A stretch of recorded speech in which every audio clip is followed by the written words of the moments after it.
അത് കേട്ടിരുന്നു. അതുകൊണ്ട് അതൊരു വാർത്തയും കണ്ടിരുന്നു. ഇന്നൊരു പത്രത്തിൽ ഈ വാർത്തയും കണ്ടിരുന്നു. അതിനുശേഷം ചില പത്രപ്രവർത്തക സുഹൃത്തുക്കൾ തന്നെ ആ ശബ്ദരേഖ അയച്ചു തന്നിരുന്നു. അതും കേട്ടിരുന്നു. അപ്പോൾ അതുകൊണ്ടാണ് നിങ്ങളെ കാണാമെന്ന് തീരുമാനിച്ചത്. അപ്പോൾ അത് വളരെ ഗൗരവത്തോടെയാണ് സർക്കാർ കാണുന്നത്. സർക്കാർ മദ്യനയത്തിൻ്റെ ആലോചനകളിലേക്ക് കടന്നിട്ടില്ല. മദ്യനയത്തിൻ്റെ ചർച്ചകൾ, പ്രാരംഭ ചർച്ചകൾ പോലും ആയിട്ടില്ല. അപ്പോൾ അത്തരമൊരു സാഹചര്യത്തിൽ ഇങ്ങനെ മദ്യനയത്തിൽ ചില കാര്യങ്ങൾ നടപ്പിലാക്കാം എന്ന് പറഞ്ഞുകൊണ്ട് പണപ്പിരിവിന് ശ്രമിക്കുന്നു എന്നുള്ളത് വളരെ ഗൗരവത്തോടെയാണ് കാണുന്നത്. അതിശക്തമായിട്ടുള്ള നടപടി അത്തരക്കാർക്കെതിരായിട്ട് എടുക്കും. ഒരു തരത്തിലും അത് വെച്ചു പൊറുപ്പിക്കില്ല. മദ്യനയം സർക്കാരാണ് ആവിഷ്കരിക്കുക. അതിൻ്റെ ചർച്ചകൾ നടക്കാനിരിക്കുന്നതേ ഉള്ളൂ.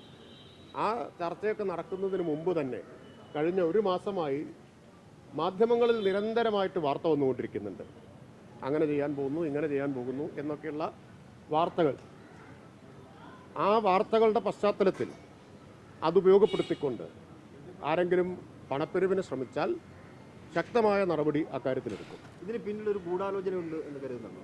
അല്ല, ബാക്കി കാര്യങ്ങൾ നമുക്ക് നോക്കാം. എങ്ങനെയാണ് ഇത്? ഈ ശബ്ദരേഖാ കലാപരിപാടി കഴിഞ്ഞ കുറച്ച് കാലമായിട്ടുള്ള സ്ഥിരം പരിപാടിയാണല്ലോ. അപ്പോൾ ബാക്കി കാര്യങ്ങൾ ഞങ്ങൾ നോക്കട്ടെ. സർക്കാരിനെ സംബന്ധിച്ച് ഇത്തരത്തിലുള്ള ഒരു തെറ്റായ പ്രവണതയും പ്രോത്സാഹിപ്പിക്കുന്ന പ്രശ്നമില്ല. ആരായിരുന്നാലും അതിനെ കൈകാര്യം ചെയ്യാൻ ഗവൺമെന്റിന് അറിയാം.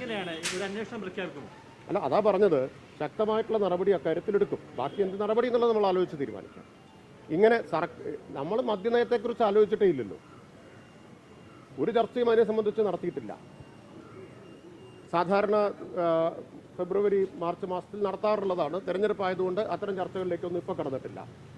അപ്പോൾ അങ്ങനെ ഒരു സാഹചര്യത്തിൽ മദ്യനയം വരാൻ പോകുന്ന മദ്യനയത്തിൽ ഇങ്ങനെയൊക്കെ വരാൻ പോകുന്നു എന്ന് മാധ്യമങ്ങളിൽ കഴിഞ്ഞ കുറച്ചു കാലമായി ആസൂത്രിതമായിട്ട് എന്ന് ഇപ്പോൾ തോന്നുന്ന തരത്തിൽ വാർത്തകൾ വന്നുകൊണ്ടിരിക്കുകയാണ്. ഈ വാർത്തകളുടെയൊക്കെ ഉറവിടം എന്താണെന്ന് എനിക്കറിഞ്ഞുകൂടാ. എന്തായാലും ഇവിടെ സർക്കാർ തലത്തിൽ അത്തരത്തിലുള്ള ഒരു ചർച്ചയും എക്സൈസ് വകുപ്പിൽ ഒരു ചർച്ചയും നടന്നിട്ടില്ല. ഡ്രൈ ഡേ ഒഴിവാക്കണം, അതുപോലെ തന്നെ IT പാർക്കുകളിൽ പബ്ബ് ആരംഭിക്കണം തുടങ്ങിയ നിർദ്ദേശങ്ങൾ IT പാർക്കിൻ്റേത് കഴിഞ്ഞ മദ്യനയസഭാ സമിതി അംഗീകരിച്ചു എന്നൊക്കെയുള്ള വാർത്തകൾ വന്നിട്ടുണ്ടായിരുന്നു. അതൊക്കെ തെറ്റാണെന്നാണ് തെറ്റായത്. നിങ്ങൾ കാര്യം മനസ്സിലാക്കിയതാ തെറ്റ്. IT പാർക്കിൻ്റേത് കഴിഞ്ഞ മദ്യനയത്തിലുള്ളതാണ്. അത് നിയമസഭാ കമ്മിറ്റിയുടെ അപ്രൂവൽ അതിന് വന്നിട്ടുണ്ട്. ഈ ഡ്രൈ ഡേയുടെ കാര്യത്തിലോ? അല്ല, അതാ പറഞ്ഞത്. ഇപ്പം നിലവിൽ അതില്ലല്ലോ, നിലവിലില്ല. അങ്ങനെ വരാൻ പോകുന്നു എന്ന് മാധ്യമങ്ങളിൽ വന്ന വാർത്തയുടെ അടിസ്ഥാനത്തിലാണ് ഇപ്പോൾ ചിലർ പണം ചോദിക്കുന്നതായിട്ട് മനസ്സിലാക്കുന്നത്. മാധ്യമ വാർത്തകളുടെ അടിസ്ഥാനത്തിൽ ഈ ചിലർ ഇപ്പോൾ പണപ്പിരിവിന് ഇറങ്ങി പുറപ്പെടുന്നത് ഗൗരവമായി സർക്കാർ കാണുന്നു. അതിനെ ശക്തമായി നേരിടും. ഗൗരവമായി കാണുമ്പോൾ ഒരു അന്വേഷണമല്ലേ മിനിസ്റ്റർ? അന്വേഷണം എന്തായാലും ഗൗരവമായി കാണുന്നു എന്ന് പറഞ്ഞാൽ തുടർ നടപടി സ്വീകരിക്കാൻ ഉള്ള അധികാരം സർക്കാരിന് വിട്ടു നൽകുക. അത് ആവശ്യപ്പെട്ടിട്ടില്ലേ എന്ന് വിചാരിച്ചിരിക്കുന്നു. ഞാൻ എപ്പോഴും അറിഞ്ഞത്. ഞാൻ ഇതുവരെ ഇവരെന്തുകൊണ്ടാണ് അത് ആവശ്യപ്പെടാത്തതെന്ന് ആലോചിച്ചിരിക്കുന്നു. ബാക്കി പ്രതിപക്ഷം നിയമസഭ തുടങ്ങാൻ പോവുകയാണല്ലോ, അവിടെ വെച്ച് കാണാം.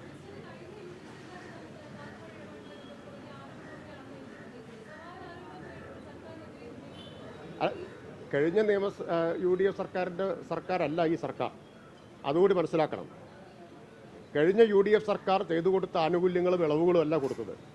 കഴിഞ്ഞ ഈ ഗവൺമെൻറ്റാണ് കഴിഞ്ഞ മദ്യനയത്തിൽ 5 ലക്ഷം രൂപ ഈ ബാർ ലൈസൻസ് ഫീസ് ഒറ്റയടിക്ക് വർദ്ധിപ്പിച്ചത്.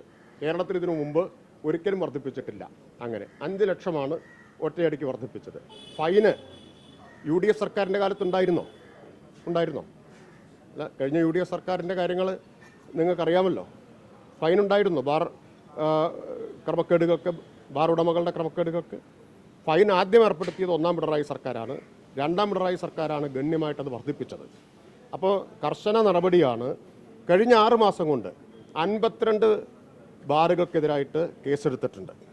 30 എണ്ണത്തിൻ്റെ ലൈസൻസ് സസ്പെൻഡ് ചെയ്തിട്ടുണ്ട്. അപ്പോൾ അത്തരം നടപടികളൊക്കെ സ്വീകരിക്കുന്നതിൽ കുറച്ച് അസ്വസ്ഥതയുള്ളവരുണ്ടാവും.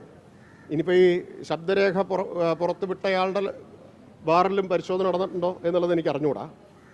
കർശന നടപടികളാണ് സർക്കാർ സ്വീകരിച്ചു കൊണ്ടിരിക്കുന്നത്. അപ്പോൾ അതിൻ്റെയൊക്കെ അസ്വസ്ഥതയും ചിലപ്പോൾ ഇതിൽ കാണാം. ബാക്കി നമുക്ക് നോക്കാം.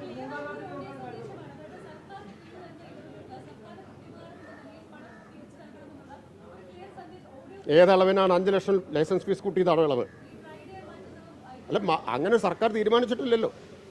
അതാ പറഞ്ഞത്, നിങ്ങളെ വിശ്വസിച്ചാണ് ചിലർ പണപ്പിരിവിന് ഇറങ്ങി പുറപ്പെടുന്നത് വേണം മനസ്സിലാക്കാൻ. വാർത്തകളെ വിശ്വസിച്ച്, നിങ്ങളെന്ന് പറഞ്ഞാൽ മാധ്യമങ്ങളിൽ ഈ വാർത്ത കഴിഞ്ഞ ഒരു മാസമായിട്ട് വന്നുകൊണ്ടിരിക്കുകയാണ്. ആ വാർത്തകളെ വിശ്വസിച്ചാണ് ഇറങ്ങി പുറപ്പെടുന്നത് എങ്കിൽ കർശനമായ നടപടി അക്കാര്യത്തിലെടുക്കും. സർക്കാർ ഒരു ചർച്ചയും നടത്തിയിട്ടില്ല, ഒരു ചർച്ചയും നടത്തിയിട്ടില്ല. ഒരു ചർച്ചയും ബാർ ഉടമകളായി എന്നല്ല, എക്സൈസ് പോളിസിയുമായി ബന്ധപ്പെട്ട ഒരു ചർച്ചയും സർക്കാർ ഇതുവരെ നടത്തിയിട്ടേയില്ല. ശരി, അത് നമുക്ക് വരും ദിവസങ്ങളിൽ അറിയാം എന്തിൻ്റെ ഭാഗം. ഇന്നിപ്പോൾ ഞാൻ വാർത്ത കണ്ടു, ശബ്ദരേഖ കേട്ടു, ഇത്രയും കാര്യങ്ങളെ നമ്മുടെ മുമ്പിലുള്ളൂ. അതാണ് ഞാൻ പറഞ്ഞത്, കർശന നടപടി സർക്കാർ സ്വീകരിക്കുന്നതിൽ അസ്വസ്ഥത കാണും ചിലർക്കൊക്കെ.